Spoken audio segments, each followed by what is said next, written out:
In July, we were notified from Seattle that we were going to be losing our outgoing letters and outgoing flat cancellations effective the first Saturday of this month.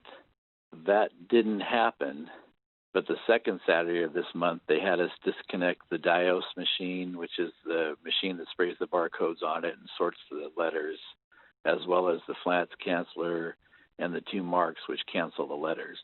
We didn't actually remove the machines. All we did is remove all the wiring to them so they couldn't be used. We got the authority Tuesday night after the Postmaster General came out and did his notice, and the Washington State Attorney General Office filed lawsuit against the Postal Service, that we were given permission to rerun the wires, hook the machines back up, and we started processing mail Wednesday night.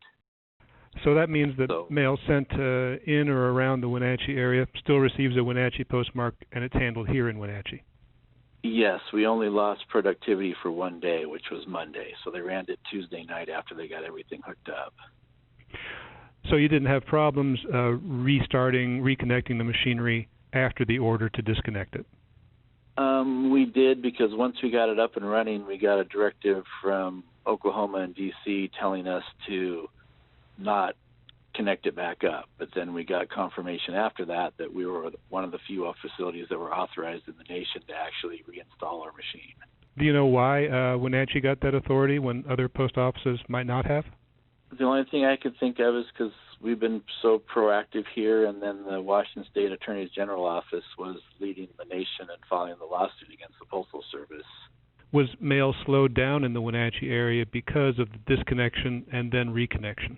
It was, because the mail that we delivered on Wednesday, a lot of that mail was the mail that we sent to Spokane on Monday, and normally that would be delivered on Tuesday.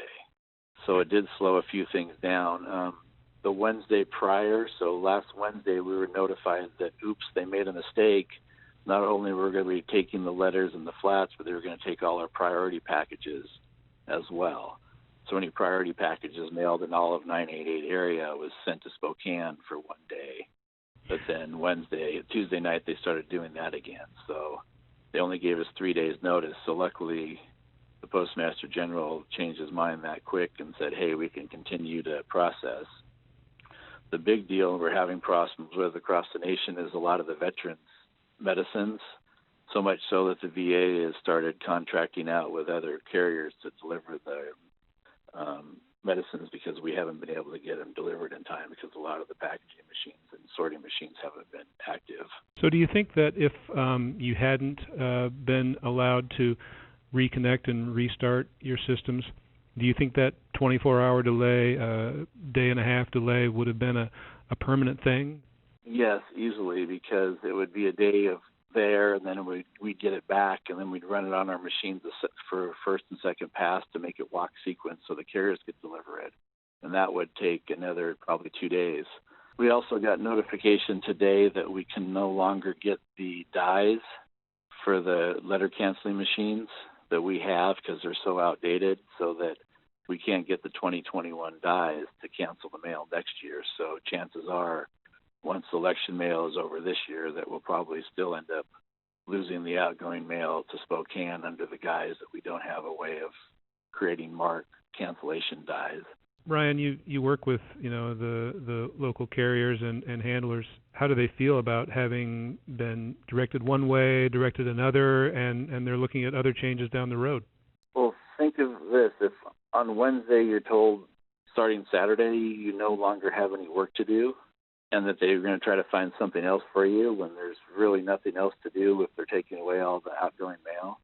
So morale is pretty low, especially when you're told one way we're going to do it, now today we're going to do it, now are they going to tell us next week now to go ahead and pull the machine again? Because the Postmaster General came out and said that they were going to no longer do any consolidations, but we're still getting reports across the nation that they're disassembling DBCS and Dioses. And I've seen pictures in Michigan where they're sitting out in the parking lot under tarps. I know in Seattle, some of the machines they disconnected, they took parts off of them to extend the other machines to make them longer. So those can no longer be put back in service because they're missing 2/3 of the components.